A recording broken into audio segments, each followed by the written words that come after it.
আসসালামু আলাইকুম, কি অবস্থা? সবাই কেমন আছেন? এই হচ্ছে দিঘি। এই দিঘিতে আজকে মাছ ধরতেছে। অনেক বিশাল একটা বড় দিঘি। আপনারা দেখলে হয়তো বুঝতে পারবেন কত বড় দিঘি। দেখছি অনেক বিশাল একটা বড় দিঘি। দিঘিতে মাছ ধরতেছে। মাছ পড়ছে বল মাছ, শৈল মাছ, টাকি মাছ, কই, পুঁটি, ট্যাংরা, রুই, মিরকা, কাতলা, অনেক ধরনের মাছ আছে। এই দেখছেন, এই যে সাদা এগুলো মাছ।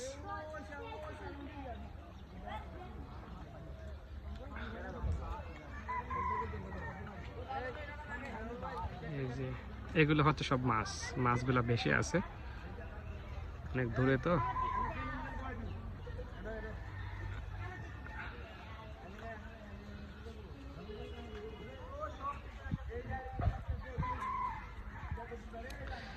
তো যদি কারো ভালো লাগে অবশ্যই লাইক কমেন্ট করবেন, সেই সাথে সাপোর্ট করবেন। এত সুন্দর সুন্দর মাছ